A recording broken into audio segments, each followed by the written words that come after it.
मैं थोड़ा डरते हुए कहा, आई एम वेरी सॉरी सुहानी, मुझे सच में नहीं पता था कि तुम्हारे साथ ऐसा हो जाएगा। सुहानी ने मुझे इतना पछताते हुए देखा तो उसके चेहरे पर एक कोमल मुस्कान आ गई। फिर बोली, कोई बात नहीं भड़वे। ये सुनकर मैंने हल्की सी सांस ली। फिर मैंने कहा, तो तू यहाँ अच्छे से ट्रीटमेंट ले, डॉक्टर हुड्डा तुझे जरूर ठीक कर देंगे। सुहानी ने प्यार से सिर हिलाया और कहा, तू इसी हॉस्पिटल में काम करता है ना? मैंने हाँ कहा।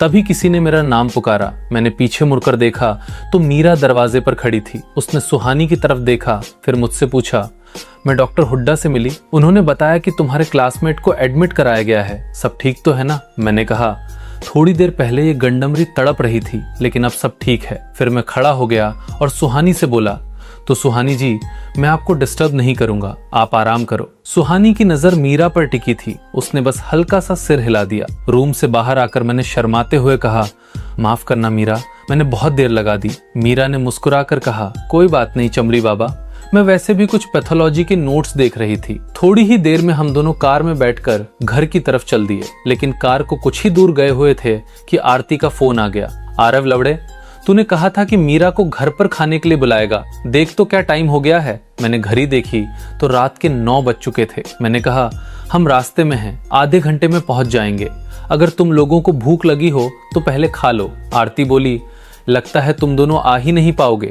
खैर, कंपनी के एक प्रोजेक्ट में कुछ इशू आ गया है, पापा और मैं अभी ऑफिस जा रहे हैं। मैंने मीरा की तरफ देखा, थोड़ी शर्मिंदगी हुई। फिर मैंने कहा, मेरे पापा और दीदी को इमरजेंसी में ऑफिस जाना पड़ा तो आज बाहर ही खाना खा लेते हैं। मीरा की आंखों में हल्की निराशा थी। उसने मन में कहा, गांडू, कभी तो घर ले चल। फिर हंसते हुए कहा, मैंने कहा, मेरे घर खाने का प्लान कैंसिल नहीं हुआ, बस थोड़ा पोस्टपोन हो गया है, 2 दिन और रुक जा। ये सुनते ही मीरा मन में बोली, अब क्या 2 दिन तक भूखी रहूंगी लवड़े? फिर हंसते हुए चुप हो गई। एक दिन मैं वार्ड का राउंड करके ऑफिस लौटा ही था कि लोकेश मुस्कुराता हुआ मेरे पास भागा, यार तूने तो मीरा के साथ इतना बड़ा स्टेप ले लिया, मुझे क्यों नहीं बताया? अब मिठाई तो खिला। तभी देखा कि मीरा हाथ में रंग बिरंगी मिठाइयों से भरा बैग लिए पास आ रही थी।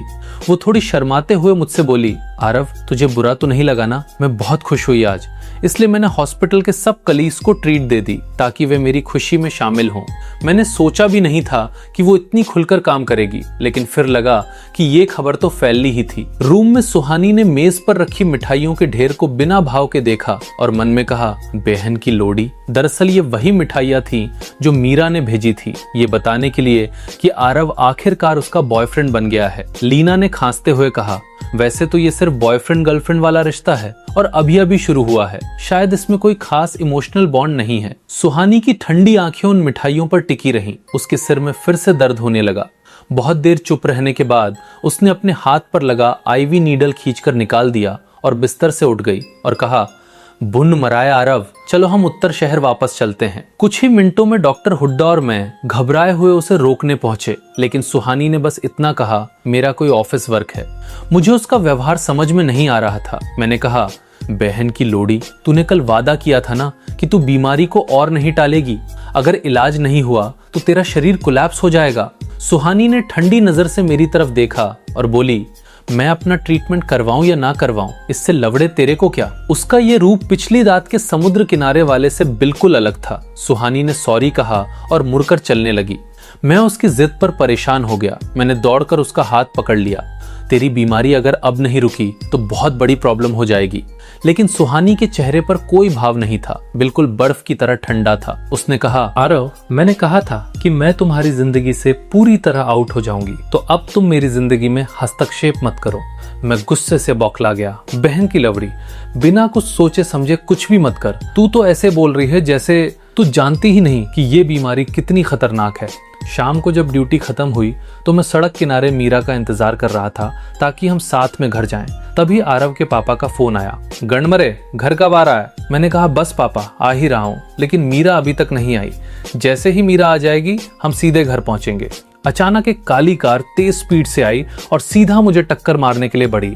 मैं फोन थामे वहीं खड़ा था, मेरी आंखें फैल गईं।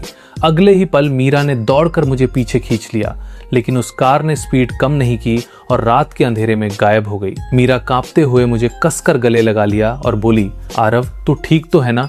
मैंने अपने कांपते हाथों को शांत करने की कोशिश करते हुए कहा, मैं ठीक हूँ। जब पुलिस ने आकर सीसीटीवी कैमरा देखा तो पता चला कि उस कार का नंबर प्लेट फेक था। ड्राइवर को ढूंढना बहुत मुश्किल था। पुलिस ने कहा, आप लोग पहले घर जाओ, अगर कोई अपडेट मिली तो हम आपको बता देंगे। घर जाते हुए मीरा के चेहरे पर वो हमेशा वाली खुशी नहीं थी, बल्कि गहरी चिंता थी। विला के सामने पहुंचकर मीरा ने बड़ी मुश्किल से एक मुस्कान बनाते हुए कहा, आरव, आज रात का डिनर मैं मिस करूंगी, घर पर कुछ काम आ गया है, फिर कभी प्लान करते हैं। इतना कहकर वो कार में बैठ गई और सीधे एक होटल के स्वीट के सामने पहुंची। जिस शख्स ने दरवाजा खोला, मीरा ने उसे बिना कुछ कहे जोरदार खींच के बस एक थप्पड़ मारा। सामने वाले आदमी ने कोई जवाब नहीं दिया, बस सुन्न खड़ा रहा। मीरा जी, आप आखिरकार मुझसे मिलने आ ही गई। मीरा गुस्से से बोली, समीर लवरे, तू मरना चाहता है? मेरे ऊपर हाथ डालने की हिम्मत कैसे हुई? समीर की आंखों में भारी मजबूरी थी। उसने कहा, बाबा का टाइम खत्म हो रहा है। उन्होंने कहा कि मैं आपको वापस लेकर आऊं, मेरे पास कोई और ऑप्शन नहीं था। मीरा ने ठंडे लहजे में कहा, मैंने साफ कह दिया था कि मुझे अंबानी परिवार से कोई इंटरेस्ट नहीं है। समीर ने कहा, मीरा जी, आपको अंबानी परिवार से इंटरेस्ट नहीं हो सकता, लेकिन अंबानी परिवार के लोग आपको और बाबा को छोड़ने वाले नहीं हैं। वो आपको न तो एक साधारण डॉक्टर रहने देंगे और न ही जिस आदमी से आप प्यार करती हैं उसे बचा पाएंगे। अंबानी परिवार के रीति रिवाज तो बखूबी जानती हैं। ये सुनकर मीरा ने सिर झुका लिया और कुछ नहीं कहा। अगली सुबह जब मैं हॉस्पिटल पहुंचा तो मुझे अचानक पता चला कि मीरा ने सबके सामने मुझसे ब्रेकअप कर लिया है और सुबह सुबह उसने रेजिग्नेशन देकर हॉस्पिटल भी छोड़ दिया है। उसी समय दूसरी तरफ सुहानी अपने हाथ में मिली इंफॉर्मेशन को देखकर बहुत खुश हो रही थी। हॉस्पिटल में मेरे कॉलीगीज की दयालु नजरों का सामना करते हुए मैं चुपचाप कपड़े बदलकर ड्यूटी के लिए तैयार हो गया। लेकिन जैसे ही मैं ऑफिस पहुंचा, डॉक्टर हुड्डा मेरे पास आए। उन्होंने बताया कि हॉस्पिटल मुझे उत्तर शहर 3 महीने ट्रेनिंग के लिए भेज रहा है। मैंने मना करने के लिए अपना जबड़ा खोला ही था कि डॉक्टर हुड्डा ने कहा, उत्तर शहर जाकर तू काम के साथ ट्रेनिंग भी कर लेना और वहां पे माइंड भी शांत हो जाएगा। वैसे भी यहाँ हॉस्पिटल में तेरी और मीरा के बारे में बातें चल रही हैं, तो वो भी रुक जाएगी। और दूसरी बात, तू तो सुहानी को पहले से जानता है, उसका ट्रीटमेंट भी बाकी है, तो तू वहां उसकी मदद भी कर देना, इससे तेरा डबल बेनिफिट हो जाएगा। मैंने कहा, लेकिन मुझे पंक्चर एक्यूपंक्चर नहीं आता और न ही मैं सुहानी के आसपास रहना चाहता हूँ। डॉक्टर हुड्डा ने उम्मीद से कहा, बेटे, एक्यूपंक्चर तो मैं सिखा दूंगा, वैसे भी तेरी समझने की शक्ति बहुत अच्छी है, एक बार बताऊंगा तो समझ आ जाएगा। थोड़ी देर सोचने के बाद मैंने हाथ हिलाकर मना कर दिया, माफ करना, आप किसी और को भेज दीजिए। डॉक्टर हुड्डा ने निराश होकर कहा, जब तू इतना मना कर ही रहा है तो मैं तुझे फोर्स नहीं करूंगा। मैंने सोचा कि ये मामला यहीं खत्म हो गया है, लेकिन 3 दिन बाद सुहानी की एक और खबर इंटरनेट पर आ गई। शर्मा प्रोडक्शंस फिल्म ग्रुप के एक कर्मचारी करण ने फीनिक्स कंपनी की सीईओ सुहानी पर प्रेस कॉन्फ्रेंस के दिन अटैक कर दिया है। फीनिक्स कंपनी के वाइस प्रेसिडेंट लीना ने अनाउंस किया कि वे शर्मा प्रोडक्शंस के साथ सारे डील कैंसिल कर रहे हैं और अटैकर और शर्मा प्रोडक्शंस दोनों के खिलाफ कानूनी कार्रवाई करेंगे। ये खबर पढ़ते ही मैंने तुरंत भावना को फोन मिला दिया। भावना ने बताया, भाई ये सच है, करण को पुलिस ने हिरासत में ले लिया है। दरअसल जब गुप्ता परिवार बर्बाद हो गया था, तब भावना ने करण से अपनी पुरानी दोस्ती के कारण अपने पिता विक्रम से विनती की थी कि वे करण को उनकी कंपनी में नौकरी दे दें, लेकिन किसी ने सोचा भी नहीं था कि करण कुछ सालों बाद एक प्रेस कॉन्फ्रेंस में सुहानी पर हमला कर देगा।